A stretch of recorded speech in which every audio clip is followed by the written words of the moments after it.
বিসমিল্লাহির রহমানির রহিম। হে সমস্ত জগতবাসী, আজ আমি আয়েশা চিস্তি আপনাদের সামনে উপস্থিত হইলাম।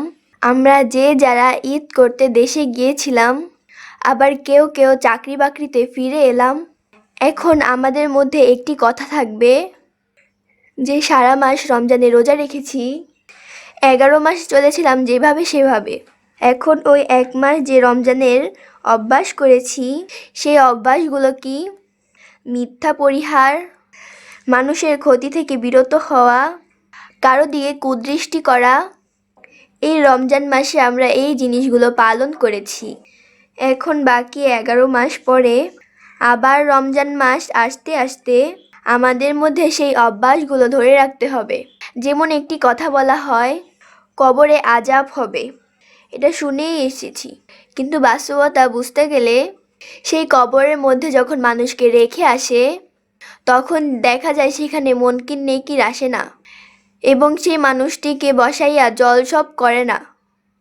তাহলে এই কথাগুলো তো আর হাদিস মিথ্যা বলে নাই। যদি সত্য বলেই থাকে, কিন্তু সেই কবরস্থানে মিথ্যেই মনে হয়, তাহলে সত্যটা কোথায়?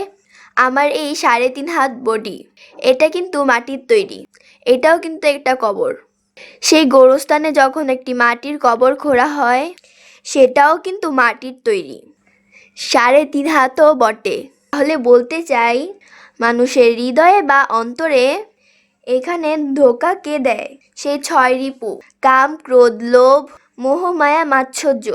তাহলে এইগুলো যখন মানুষকে পাপ করায়, তখন এই মানুষের এই 3.5 হাত বডির ভিতরে বা এই 3.5 হাত কবরের ভেতরে মুনকির এবং নেকির এই 2 ফেরেশতা জলসব করতে থাকে।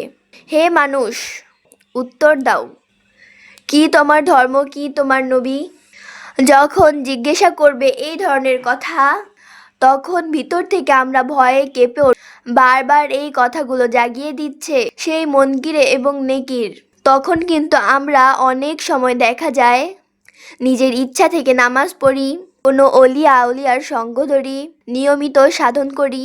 তো এখন এই বিষয়টি হলো, মানুষের ভিতর ঢুকেই কিন্তু সেই মুনকির নেকির আমাদের মনে করে করে দিচ্ছে, কিন্তু আমরা এখনো ভালো হলাম না। তাই বলবো, সেই রমজান মাসে আমরা যে অভ্যাস করেছিলাম, সেই সিয়াম সাধনার মাঝে আমরা যে উপবাস করেছিলাম, এখন সেই অভ্যাস আমাদের মধ্যে ধরে রাখতে হবে সেই বাকি 11 মাস। তাহলে সেই ব্যক্তিটি মৃত্যুর পরে নাজাতে প্রবেশ করবে। এই সমস্ত জগতবাসী, আজকে আপনাদেরকে যেই কথাগুলো বললাম, যদি আপনারা মনে করেন হ্যাঁ এই কথাগুলো ঠিক আছে, তাহলে দেখা যায় পরবর্তীতে আপনাদের সামনে যেন ভালো আলোচনা তুলে ধরতে পারি।